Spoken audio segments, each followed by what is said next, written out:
Real Madrid ഒരു complete central ഡിഫൻഡറെ sign ചെയ്തു. കഴിഞ്ഞ ദിവസം ഡീൻ ഹൈസനെ പറ്റി ടോണി ക്രൂസ് പറഞ്ഞ വാക്കുകളാണിത്. ആരാണ് ഹൈസൺ എന്നും എന്താണ് അവന് ചെയ്യാൻ കഴിയുന്നത് എന്നും കഴിഞ്ഞ 2 മാസത്തിനിടയിൽ മനസ്സിലാക്കിയവരാകും റയൽ മാഡ്രിഡ് ഫാൻസ് എല്ലാവരും. റയലിൻ്റെ ഭാവിയും പ്രതീക്ഷയും വർത്തമാനവും ഒരൊറ്റ വരിയിൽ ഹൈസനെ വിശേഷിപ്പിക്കാൻ നമുക്ക് കഴിയുക അങ്ങനെയായിരിക്കാം.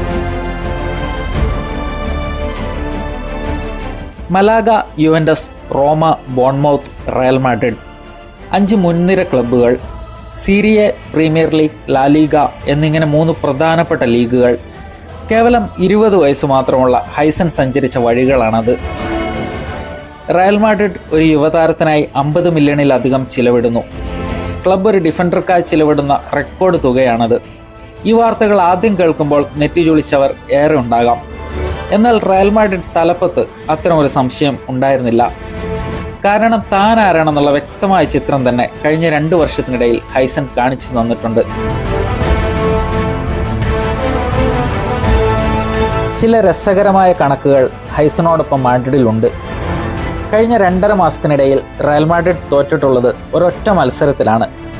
ഈ കാലയളവിൽ ഹൈസൻ കളിക്കാതിരുന്ന ഒരേയൊരു മത്സരമാണത്. ആരാണ് ടോണി ക്രൂസിന്റെ പിൻഗാമി? നമ്മളിൽ പലരും ക്രൂസ് തന്നെയും. അതിന് നൽകിയിട്ടുള്ള ഉത്തരം ഫെഡെ വെൽവെർദെ എന്നാണ്. എന്നാൽ വെൽവെർദെ കഴിഞ്ഞ ദിവസം പറഞ്ഞത് ഹൈസൻ ക്രൂസിനെ ഓർമ്മിപ്പിക്കുന്നു എന്നാണ്. അത് വെറുതെ അങ്ങ് പറയുകയല്ല. ഒരു മത്സരത്തിൽ 15ലധികം ലോങ് ബോളുകൾ നൽകിയ അവസാന 3 താരങ്ങളെ നമുക്കൊന്ന് നോക്കാം. അതിൽ 2 നമുക്ക് ക്രൂസിനെ കാണാം. പിന്നീട് അവിടെ നമുക്ക് കാണാൻ കഴിയുന്നത് ഹൈസനെയാണ്.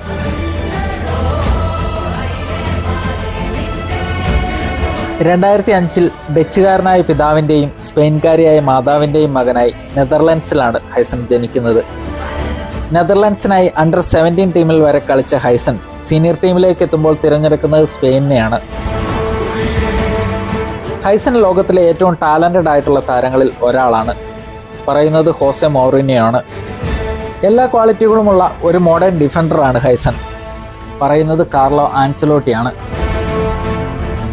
വിശേഷണങ്ങൾ ഇനിയും ഏറെയുണ്ട്. പക്ഷെ ഹൈസൻ ആഗ്രഹിക്കുന്ന ഒരു വിശേഷണമുണ്ട്: സെർജിയോ റാമോസിന്റെ പിൻഗാമി എന്ന സ്ഥാനം. പക്ഷെ അവൻ്റെ പ്രകടനങ്ങൾ അവിടെ നമ്മോട് വിളിച്ചു പറയുന്നത് മറ്റൊന്നാണ്. സെർജിയോ റാമോസിന് ടോണി ക്രൂസിൽ ഉണ്ടായിരുന്നത് അതാണ് ഡീൻ ഹൈസൻ.